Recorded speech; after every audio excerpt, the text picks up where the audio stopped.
आज मैं आपसे एक सवाल पूछना चाहता हूं। आप अपने जन्मदिन पर केक क्यों काटते हैं? केक पर मोमबत्तियां क्यों लगाते हैं? यह आपको किसने बताया कि आपके बर्थडे पर केक काटने की परंपरा है, जन्मदिन पर मोमबत्तियां बुझाने की व्यवस्था है? यह जरूर आपको कॉन्वेंट स्कूल्स ने या मिशनरी स्कूल्स ने सिखाया होगा या किसी और को सिखाया होगा, और धीरे धीरे जिसने सबसे पहले इसको सीखा होगा, धीरे धीरे उसने इसे पूरी व्यवस्था पर लागू कर दिया होगा। अब मेरा दूसरा सवाल आपसे यह है कि भारत में क्रिसमस, दिवाली जितना बड़ा त्योहार कैसे हो गया? यह परंपरा भी क्रिश्चियन स्कूलों से शुरू हुई और उसके बाद फैलती चली गई, लेकिन किसी ने भी कभी भी इस पर कभी कोई सवाल नहीं उठाया, क्योंकि हम ये मानते हैं कि भारत एक धर्मनिरपेक्ष देश है।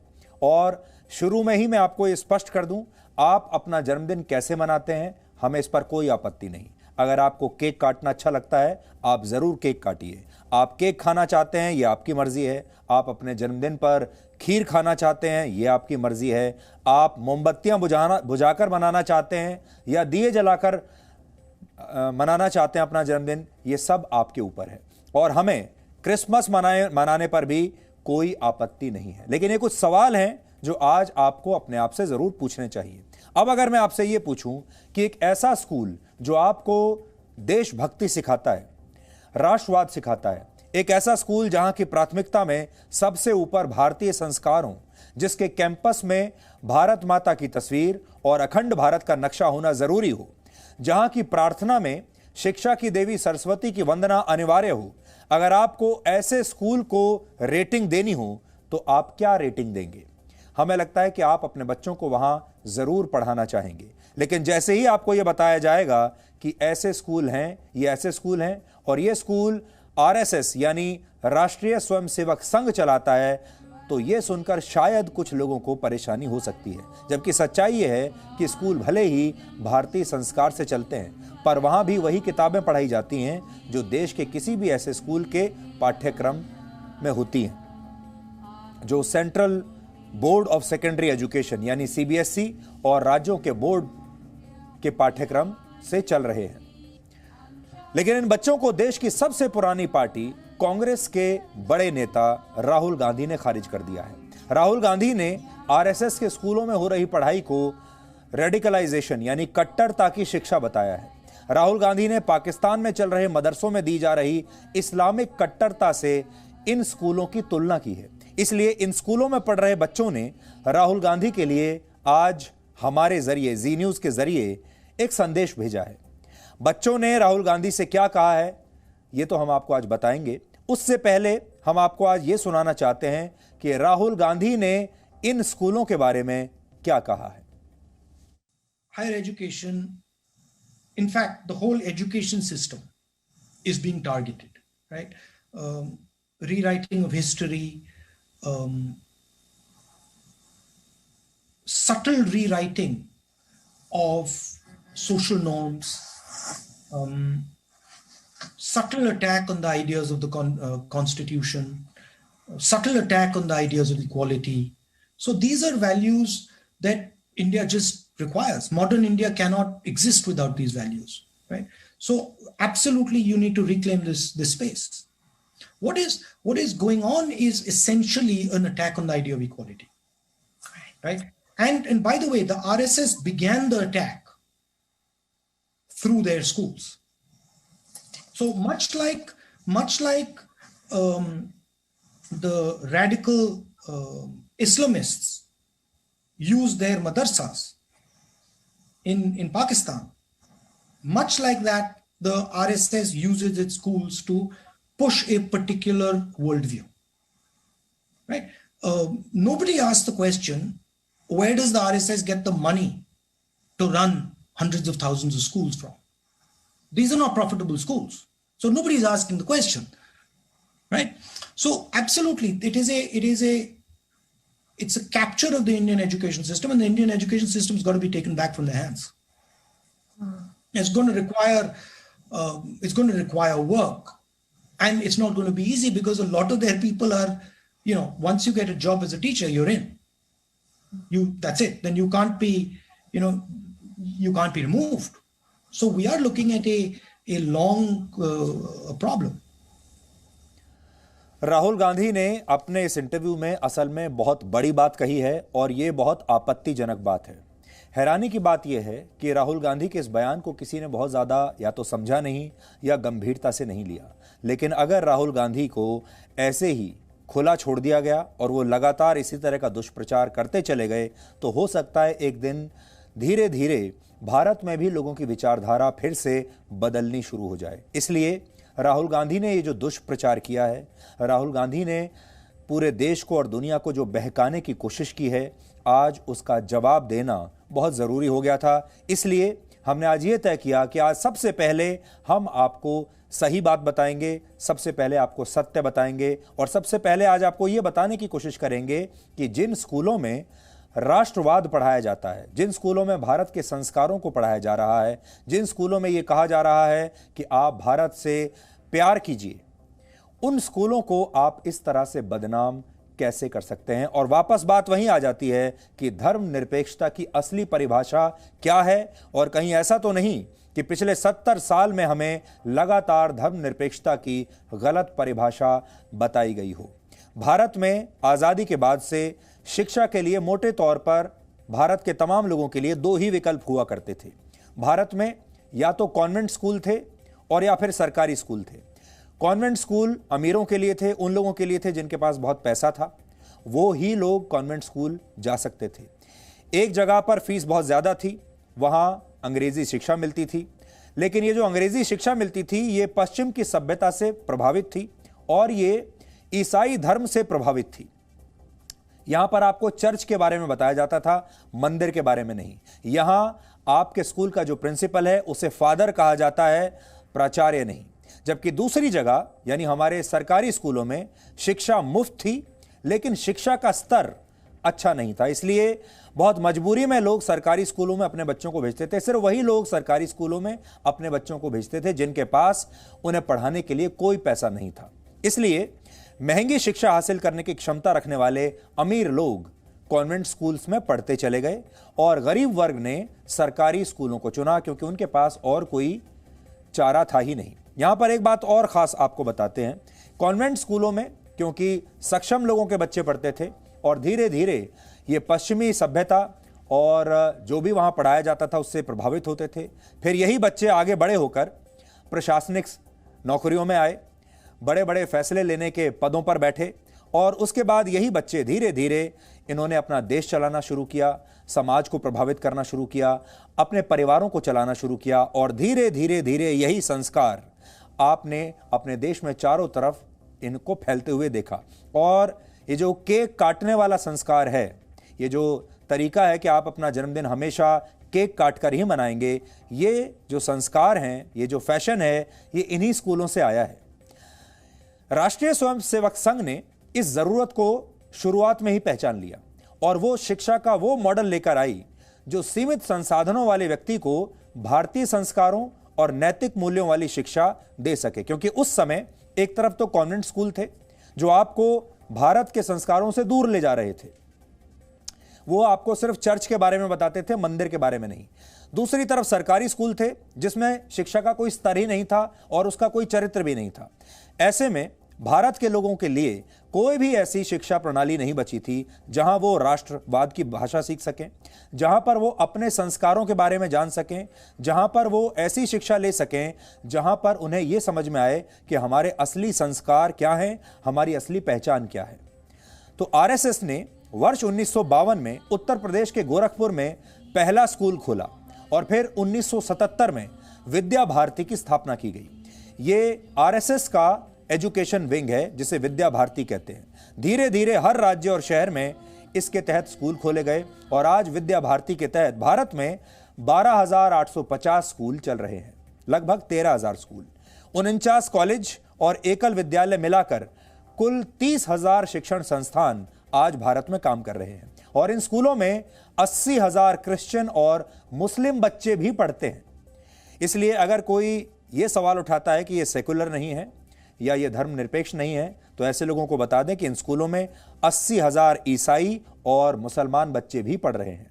1952 से अब तक विद्या भारती के स्कूलों में 1 करोड़ से ज्यादा बच्चे पढ़ चुके हैं।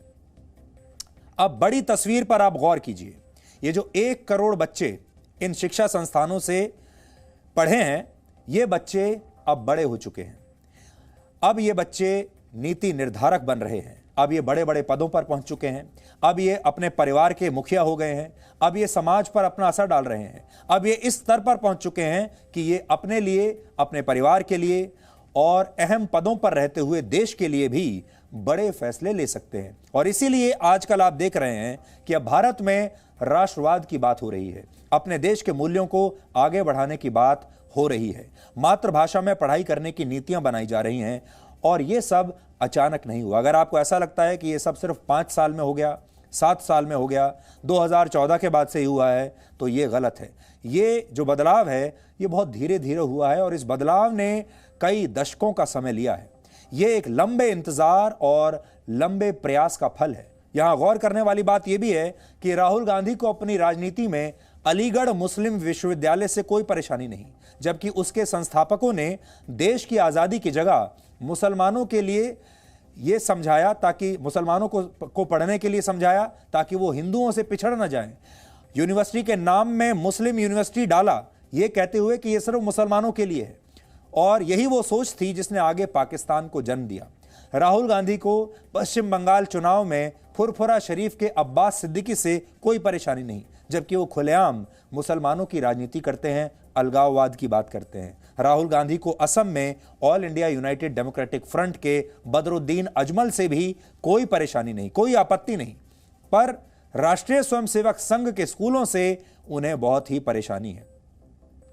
देश को राहुल गांधी की सोच का सच बताने के लिए आज हमने ये तय किया कि हम बाहर निकलेंगे और आरएसएस द्वारा संचालित कुछ स्कूलों में जाएंगे, क्योंकि हो सकता है आप लोगों के मन में भी आरएसएस द्वारा संचालित स्कूलों को लेकर बहुत सारी गलतफहमियां भर दी गई होंगी। और ये गलतफहमियां और ये दुष्प्रचार सेकुलरिज्म के नाम से होता है, धर्मनिरपेक्षता के नाम से होता है, और अपने आप को लिबरल बताने वाले नेता, बुद्धिजीवी, पत्रकार, बड़े बड़े ऑथर, लेखक, ये सारे लोग सेकुलरिज्म के नाम पर आरएसएस पर हमला करते हैं और ये कहते हैं कि इन स्कूलों में कट्टरवादी शिक्षा दी जाती है। इसलिए आज हम आपको ऐसे ही स्कूलों में लेकर चलेंगे। आप खुद अपनी आंखों से इस ग्राउंड रिपोर्ट के जरिए देखिए कि इन स्कूलों में आखिर होता क्या है। ओम भूर्भुवः स्वाहा तत्सवितुर्वरेण्यं भर्गो देवस्य धीमहि धियो यो नः प्रचोदयात्।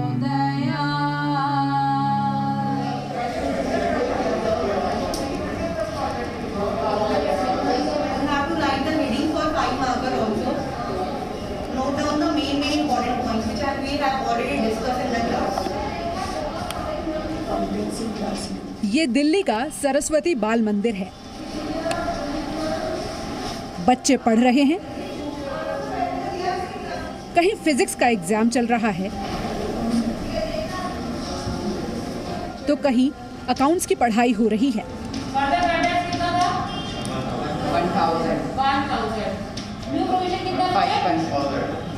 2000 ये बच्चे आज राहुल गांधी से कुछ कहना चाहते हैं। इस पॉइंट को जरूर करना। मैं उनसे यही कहना चाहूँगी कि जिस व्यक्ति को ये नहीं पता कि एनसीसी क्या है, जिस व्यक्ति को इस बात का ज्ञान नहीं है कि उत्तर और दक्षिण के लोगों में समझदारी की कमी नहीं है, आप जाके केरला में ये बोलते हैं कि वहाँ के लोगों को मुद्दों की ज़्यादा समझ है, बल्कि ये तो आप एक तरीके से कहना चाह रहे हैं कि इतने सालों से जो अमेठी के लोग आपको जिताते थे वो बुद्धू थे कि वो आपको वोट दे के इतने सालों तक जिताते रहे। आपकी बहन यूपी में प्रचार करती हैं और आप जाके बोलते हैं वहाँ के लोग बेवकूफ़ हैं। तो people are smart, they understand things. पहले तो उनको अधूरा ज्ञान है, और जब अधूरा ज्ञान हो तो कुछ भी ऐसे नहीं बोलना चाहिए, कुछ इन्फॉर्मेशन कलेक्ट करके बोलना चाहिए। वो कभी भी हमारे स्कूल में आए नहीं है, लेकिन फिर भी उन्होंने कुछ भी बोल दिया जो उनके मन में आया। तो पहले तो ये गलत था, इतने बड़े लीडर है वो पार्टी के, तो उनको ऐसे नहीं बोलना चाहिए था और उनको सार्वजनिक रूप से माफ़ी मांगनी चाहिए। किसी भी बच्चे को आतंकवादी से कंपेयर करना इतने बड़े पार्टी के लीडर की सोच दर्शाता है।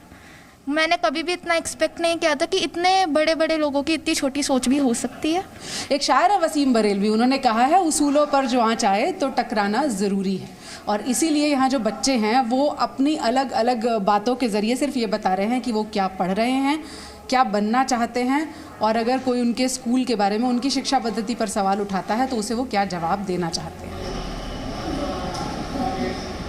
राहुल गांधी के बयान पर आरएसएस के स्कूलों में पढ़ने वाले बच्चे क्या सोचते हैं, ये तो आपने सुना। अब ये भी सुनिए कि यहाँ पढ़ाने वाले शिक्षक राहुल गांधी के लिए क्या संदेश लाए हैं। स्कूल और विद्यालय में भेदभाव नहीं होना चाहिए, ये सब चीज़ें हम नहीं लागू करते हैं। हमारे पास सब बच्चे आते हैं और हम उनको उसी तरीके से सबको एक ही मानकर चलते हैं और ट्रीट करते हैं। वो कभी आए हो स्कूल, वो इन स्कूलों का दौरा करें और देखें आकर के, तब उन्हें पता लगे ना असलियत। बोलने से तो कुछ नहीं होता। जब तक आप उस सुनी सुनाई बातों पर विश्वास ना करें, आप आकर देखें। यहाँ सब अच्छी बातें सिखाई जाती हैं। धर्म से रिलेटेड हम कभी उन पे कोई क्वेश्चन मार्क नहीं लगाते, और ना ये देख के पढ़ाते हैं कि वो हिंदू है या मुस्लिम है, सिख है या ईसाई है। उनका कहना बिल्कुल गलत है हम कि वहाँ पर जब पाकिस्तान की तरह मदरसों का निर्माण हो रहा है, ऐसा कुछ भी नहीं है। और हमारे यहाँ पर 20,000 विद्यालयों की इतनी बड़ी चेन है, सबसे बड़ी चेन ही विद्या भारती के विद्यालयों की है। तो ये उनका कहना सरासर गलत है, ऐसा कुछ भी नहीं है यहाँ पर। अब हम आपको कुछ ऐसी बातें बताते हैं जो आपको सिर्फ और सिर्फ सेवा भारती के तहत आने वाले स्कूलों में ही देखने को मिलेगी। यहाँ भारतीय मूल्यों को समझाने वाली संस्कारपरक शिक्षा दी जाती है। अभिभावक संपर्क, यानी जिसे आप पीटीएम यानी पेरेंट्स टीचर मीटिंग के नाम से जानते हैं, ये इन स्कूलों में कैसे निभाई जाती है। अभिभावक संपर्क के लिए स्कूलों में पढ़ाने वाले टीचर्स यानी आचार्य साल में 1 या 2 बार बच्चों के घरों में जाते हैं, घर के माहौल से परिचित होते हैं और बच्चे के विकास पर माता पिता से चर्चा भी करते हैं। विद्या भारती के विद्यालय सीधे आरएसएस के द्वारा संचालित नहीं है। विद्या भारती के विद्यालयों के दृष्टि से सभी प्रदेशों में समितियां हैं जो रजिस्टर्ड है। उसके बाद विद्यालयों में अनेक प्रांतों में वहाँ विद्यालयों की समितियां भी रजिस्टर्ड है, जो वहाँ के रजिस्ट्रार ऑफ सोसाइटीज़ के एक्ट के अंतर्गत चलती हैं। कुछ ट्रस्टों के द्वारा चलाई देखो जो पब्लिक ट्रस्ट है, और इसलिए उन सभी का सभी प्रकार से ऑडिट होता है। शैक्षिक दृष्टि से सरकार के द्वारा निरीक्षण होता है, तो उनको मालूम रहता है हमारे यहाँ क्या विषय चलते हैं, क्या पुस्तकें चलती हैं। आर्थिक दृष्टि से भी जो पूछा था राहुल गांधी ने, प्रश्न उठाया कि इनका पैसा कहाँ आता है, तो जो फीस आती है उसके माध्यम से पैसा आता है। बाकी समाज से अनुदान एकत्रित करते हैं और उनका सबका विधिवत ऑडिट किया जाता है। स्वामी विवेकानंद की तस्वीर के बिना हर स्कूल अधूरा है। भारत माता की तस्वीर, भारत का नक्शा, माँ सरस्वती की वंदना के बिना प्रार्थना अधूरी है।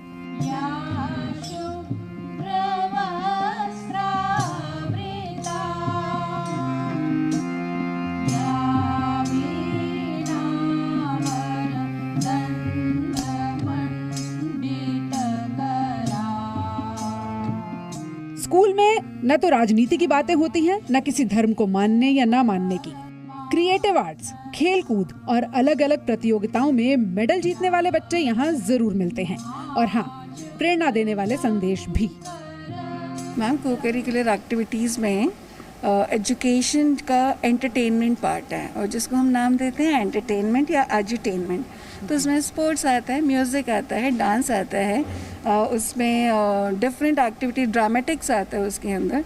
तो हमारे बच्चे सभी एक्टिविटीज़ में पार्टिसिपेट करते हैं एंड बहुत सी जगह पर नेशनल लेवल तक प्राइज़ जीतते हैं। SGFI जो हमारा नेशनल लेवल का कंपटीशन होता है, अभी इसी साल हमने उसमें 11 गोल्ड मेडल जीते हैं। पिछले कई सालों से राष्ट्र ने यही देखा है कि जब जब भी आप कुछ बोलने की चेष्टा करे हो तो ठीक से आपने समझा नहीं, समझकर बोलना चाहिए।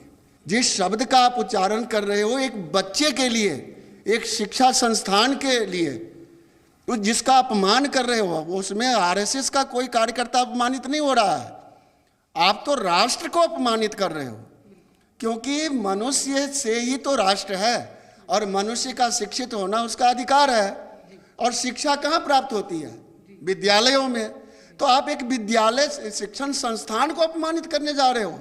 आप भी कभी न कभी किसी न किसी विद्यालय में जरूर गए होंगे, क्या किसी ने टीचर, किसी भी अध्यापक ने आपको आतंकवादी शब्द से संबोधित किया? क्या आज आप ऐसे शब्द बोल रहे हो? स्कूल में सुबह की प्रार्थना, इंटरवल के दौरान भोजन से पहले प्रार्थना और स्कूल की छुट्टी के वक्त प्रार्थना जरूरी है। कोरोना काल में भी ये परंपरा चल रही है। शुभं करोतु कल्याणं आरोग्यं सुख संपदा द्वेष बुद्धि विनाशाय। वैसे स्कूल के बच्चों और अध्यापकों ने राहुल गांधी को सेवा भारती के किसी भी स्कूल में बिना पूर्व सूचना के आने का निमंत्रण भी दिया है। राष्ट्रीय स्वयंसेवक संघ की विद्या भारती के तहत आने वाला ये एक और स्कूल है और अगर इस स्कूल के बारे में किसी को और ज्यादा जानकारी या ज्ञान प्राप्त करना है तो हम ये भी बता दें कि इस वक्त स्कूल में नर्सरी कक्षा से लेकर 9वीं तक के एडमिशन खुले हुए हैं। पूजा मक्कड़, जी मीडिया, दिल्ली। तो इन स्कूलों में जो बच्चे पढ़ते हैं, क्या वो कट्टरवादी होते हैं? क्या उन्हें कोई खास तरह की शिक्षा दी जाती है? क्या वो बाकी स्कूलों में पढ़ने वाले बच्चों से अलग होते हैं? कॉन्वेंट स्कूलों में जो बच्चे पढ़ते हैं, पब्लिक स्कूलों में जो बच्चे पढ़ते हैं, अंग्रेजी स्कूलों में जो बच्चे पढ़ते हैं, क्या वो अलग होते हैं और ये बच्चे अलग होते हैं? अब हम आपको इस सवाल का जवाब देते हैं। राष्ट्रीय स्वयंसेवक संघ में शिक्षा पाने वाले कुछ छात्रों के बारे में आपको हम बताते हैं, उनके कुछ नाम आपको बताते हैं। इससे आपको पता चलेगा इन स्कूलों से मदरसे वाले कट्टरपंथी निकलते हैं या देशभक्त निकलते हैं। जून 2020 में लद्दाख के गलवान घाटी में चीनी सैनिकों से लड़ते हुए शहीद होने वाले भारतीय सेना के कर्नल बी संतोष बाबू का नाम तो आपने सुना ही होगा। बी संतोष बाबू विद्या भारती के स्कूल में ही पढ़े थे। भारत में फ्रांस से रफाल लड़ाकू विमान को लाने वाले पायलट स्क्वाड्रन लीडर दीपक चौहान भी सरस्वती विद्या मंदिर के छात्र ही रहे हैं। ये पहले रफाल प्लेन को उड़ाकर भारत लाए थे फ्रांस से। भारत की ओर से क्रिकेट खेल रहे नवदीप सैनी भी विद्या भारती के ही छात्र हैं और 2018 में एशियन गेम्स में एथलेटिक्स में सिल्वर मेडल जीतने वाली सुधा सिंह भी ऐसे ही स्कूल में पढ़ी हैं। ये कुछ ऐसे नाम हैं जिन पर आज आप गर्व कर सकते हैं और इन सभी छात्रों ने भारतीय संस्कारों और देशभक्ति वाली शिक्षा हासिल की है और देश को, समाज को, अपने परिवार को बहुत कुछ दे रहे हैं।